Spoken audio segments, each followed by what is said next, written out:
Bismillahirrahmanirrahim. Assalamualaikum warahmatullahi wabarakatuh. Alhamdulillah wassalatu wassalamu ala Rasulillah wa ala alihi wa sahbihi wa mawalah wa la hawla wa la quwata illa billahi wa ba'du. Alhamdulillah, di malam ini kita bisa kembali hadir di majelis ilmu di Masjid Nidaul Ilmi, karena suasana juga masih suasana di permulaan bulan Dzulhijjah, di mana kita masih berada di hari-hari terbaik dunia. Maka pembahasan di malam ini pembahasan ringan tentang amalan-amalan yang dicintai Allah Subhanahu wa taala, yang sangat dianjurkan dilakukan di 10 awal bulan Dzulhijjah. Mengingat pahala yang orang melakukan amal saleh di dalam 10 awal bulan Dzulhijjah itu menyaingi jihad di jalan Allah Subhanahu wa taala. Bahkan orang yang beramal saleh di bulan Ramadan tidak lebih besar pahalanya dibandingkan orang yang beramal saleh di 10 awal bulan Dzulhijjah. Ma'asyiral muslimin yang dimuliakan Allah Subhanahu wa taala, lalu amal apa saja yang harus kita lakukan selain daripada amal-amal besar seperti ibadah haji, kemudian juga berkurban, kemudian juga berpuasa di tanggal 9 atau disebut dengan puasa Arafah, dan juga banyak mengumandangkan takbir dari tanggal 1 sampai tanggal 13 hari tasyrik. Banyak amalan-amalan di mana amalan-amalan ini selain daripada dicintai Allah Subhanahu wa taala, kalau dilakukan di 10 awal bulan Dzulhijjah justru pahalanya jauh lebih besar. Tidak memperpanjang muqaddimah. Pertama, sebuah hadis dari Abdullah bin Mas'ud radhiyallahu anhu. Dia berkata, "Sa'altu Rasulullah sallallahu alaihi wasallam." Kata Abdullah bin Mas'ud, aku pernah bertanya kepada Nabi sallallahu alaihi wasallam, ayyul amali ahabbu ilallah? Rasul, amal apa saja yang paling dicintai Allah Subhanahu wa taala? Maka Nabi sallallahu alaihi wasallam mengatakan, as-salatu ala waqtiha, salat tepat waktu. Qala thumma ay, kemudian apa lagi wahai Rasul? Qala, maka Rasul mengatakan, thumma birrul walidain, kemudian berbakti kepada kedua orang tua. Qala thumma ay, kemudian apa lagi wahai Rasul? Qala al jihadu fi sabilillah, berjihadlah di jalan Allah Subhanahu wa taala. Dalam hadis ini ada 3 amal yang sangat dicintai Allah Subhanahu wa taala. Pertama, salat, karena salat adalah tiang daripada tiang-tiang agama. Orang yang meninggalkan salat pasti penuh kegelapan dalam hidupnya. Kemudian yang kedua, birrul walidain, berbuat baik kepada kedua orang tua, karena redha Allah itu ditentukan dengan redhonya orang tua. Kemudian yang ketiga, jihad, jihad di jalan Allah Subhanahu wa taala. Ini 3 amal yang dicintai Allah. Kemudian selanjutnya, amalan dicintai Allah Subhanahu wa taala adalah yang dicantumkan dalam hadis Nabi sallallahu alaihi wasallam, ala adulluka ala sadaqatin yuhibbullahu maudi'aha. Kata Nabi sallallahu alaihi wasallam, maukah kutunjukkan kepada kalian atas sebuah sedekah yang Allah Subhanahu wa taala sangat cintai dan sukai? Kemudian sahabat mengatakan, tentu wahai Rasul, sedekah apa itu yang paling dicintai Allah Azza wa Jalla itu?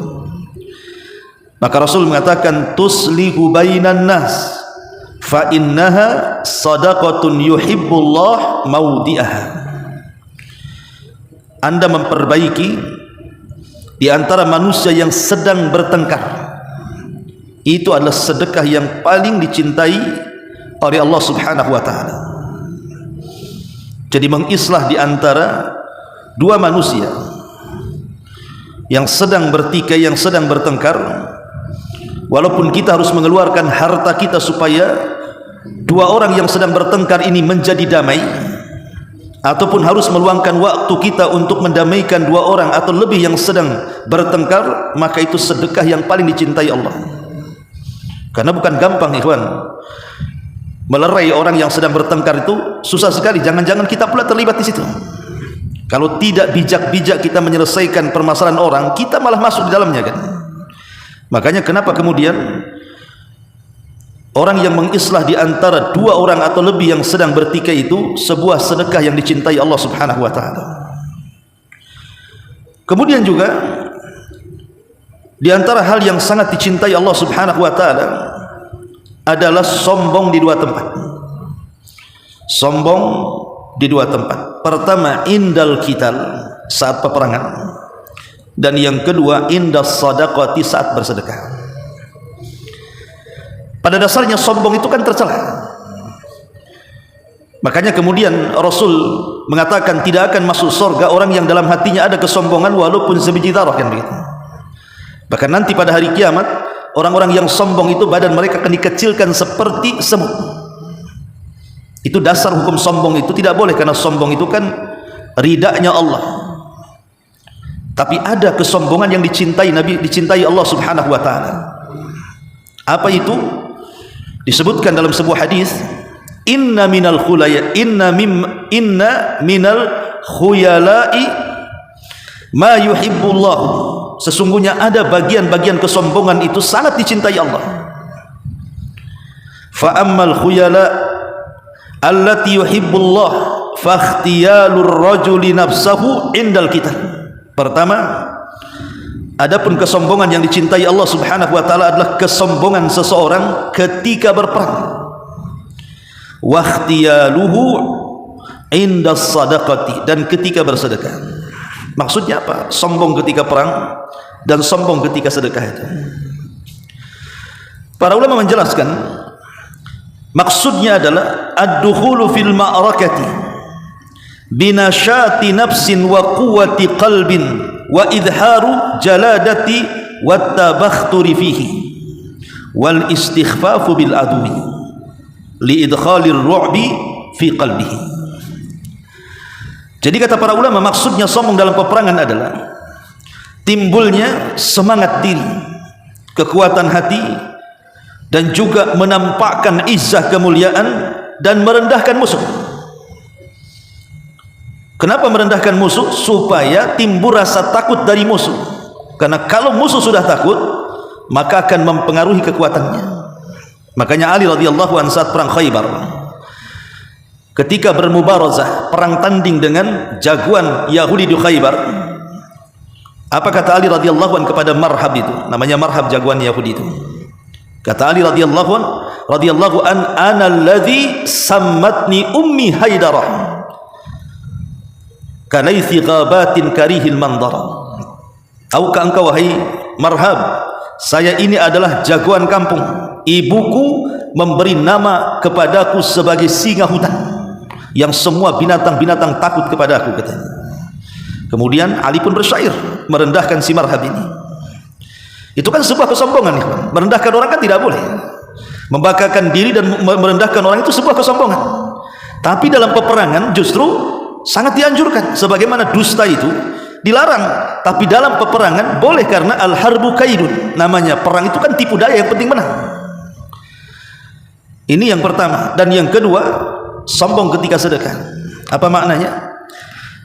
An yastakthira minas sadaqati fayu'tiha tayyibatan biha nafsuh min ghairi mannin wala istiqsari.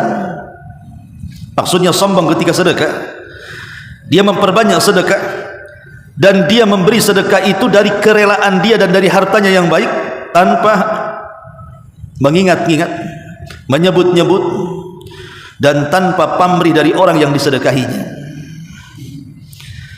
Ini makna sombong dalam sedekah. Artinya ketika dia bersedekah, dia tidak mau sedekahnya itu disebut-sebut, menyakiti orang yang disedekahinya, dan itu bagian dari kesombongan sebenarnya.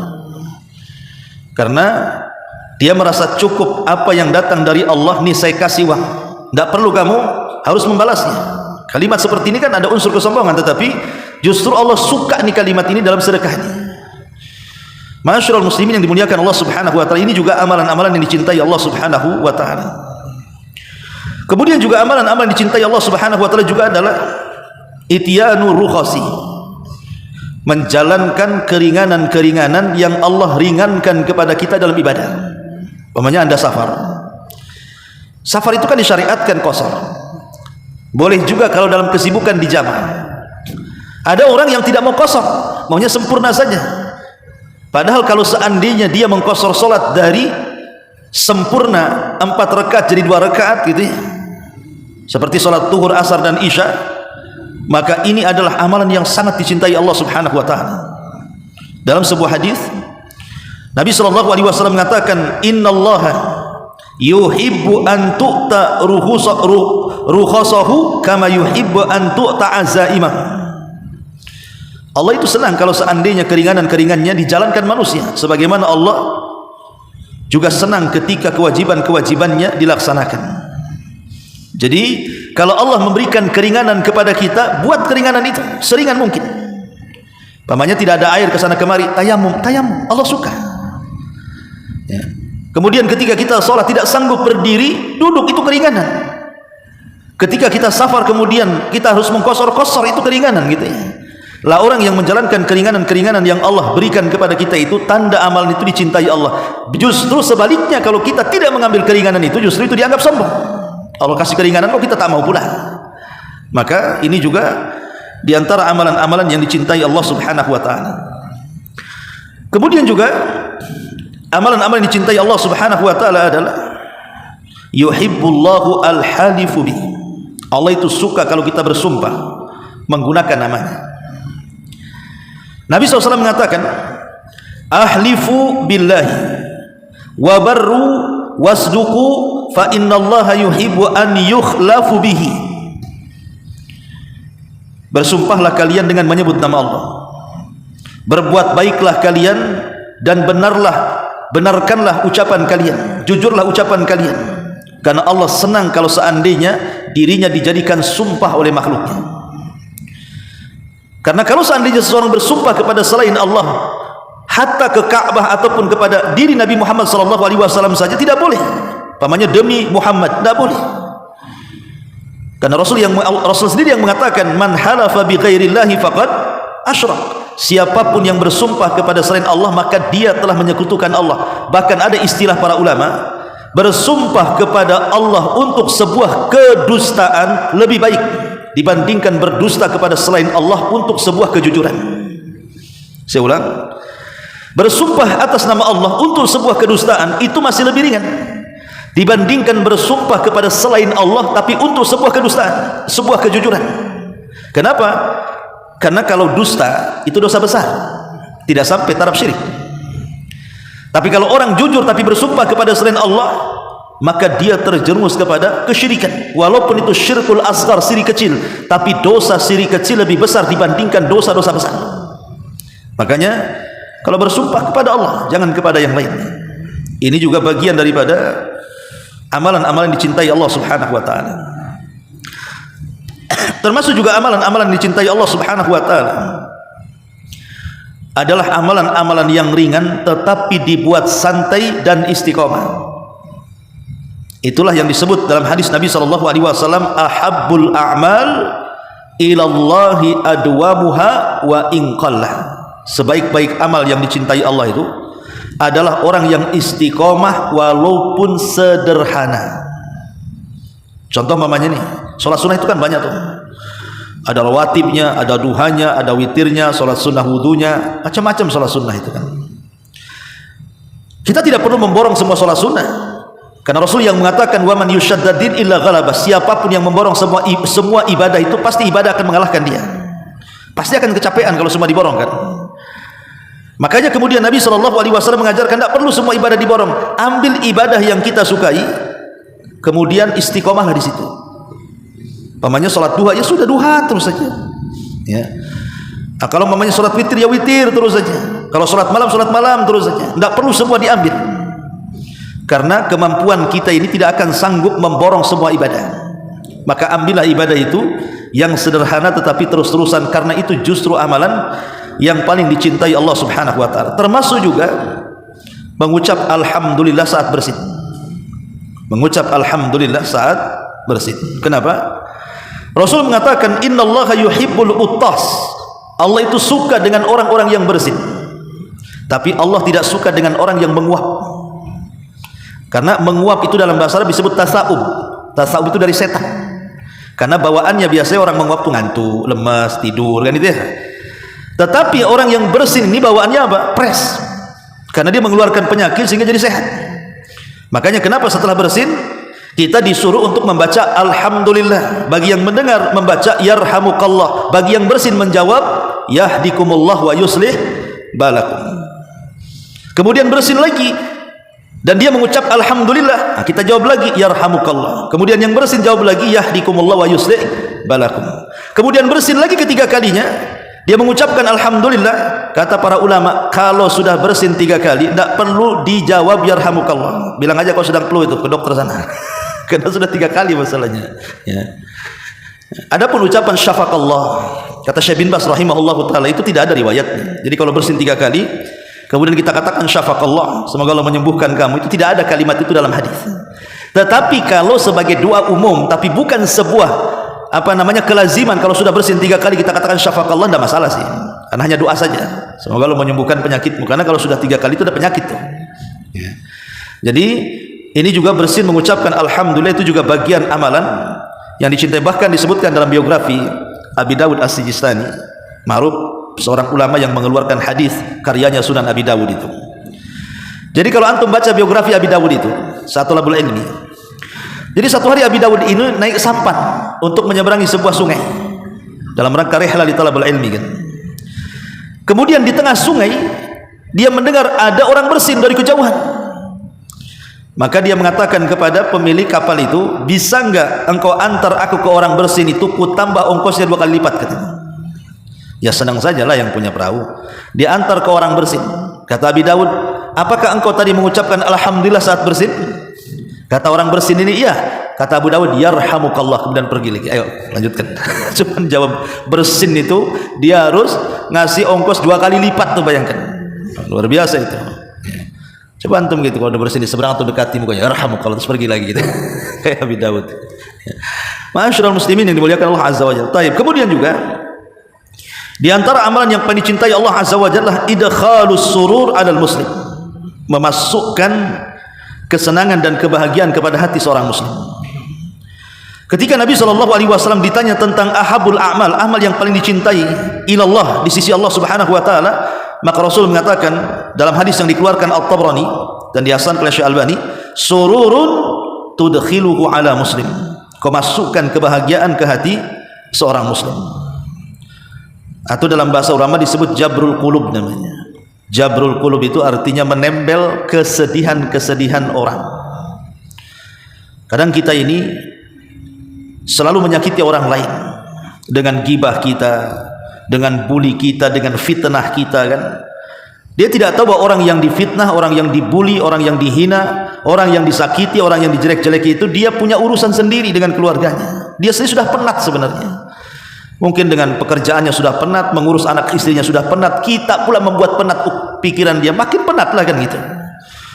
Harusnya kepenatan dia itu dengan kesibukan dia itu kita berikanlah rasa ketenangan supaya sudah kesibukan dia menjadikan dia penat, dengan kedatangan kita itu menjadi bahagia. Itulah artinya memasukkan kebahagiaan ke hati seorang muslim itu, bukan malah memenatkan kuadrat bahasanya. Dia sudah capek kita buat capek lagi. Mana jabrul qulubnya? Maka disebutkan amalan yang paling dicintai Allah itu jabrul qulub, menempel hati orang-orang yang sedih itu. Maka dalam Islam itu ada syariah takziah namanya. Kalau ada orang yang kemalangan kita datang. Ya, kayak orang-orang kampung kan zaman dulu itu kalau ada kemalangan apa kan bawa pisang, bawa beras, bawa apa gitu kan. Nah, itu orang kampung itu luar biasa kadang-kadang. Ya, muamalah mereka itu. Kemudian juga di antara amalan yang dicintai Allah Subhanahu wa taala adalah innallaha yuhibbul jamal. Allah itu suka dengan penampilan-penampilan yang baik. Apa penampilan-penampilan yang baik itu? Maksudnya menampakkan asar nikmat Allah. menampakkan asar nikmat Allah, pengaruh nikmat Allah itu kita tampakkan.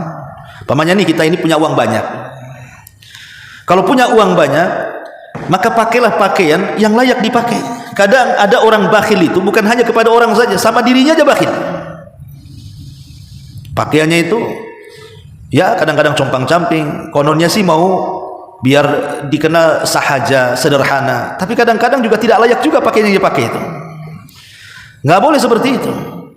Kalau kita sanggup membeli pakaian yang indah, yang bagus, beli. Rasul itulah punya pakaian yang bagus. Burdah-burdah dari Yaman itu Rasul punya. Supaya dawi bawa sedikit ya, bukan untuk kesombongan, tidak. Untuk menampakkan asar nikmat, fabi nikmati rabbika fahaddits. Menampakkan nikmat Allah Subhanahu wa taala. Nah, itu juga bagian daripada hal yang dicintai Allah Subhanahu wa taala. Termasuk juga Allah sangat mencintai min ma'alimil akhlak, dari ketinggian-ketinggian akhlak. Ketinggian akhlak itu seperti apa?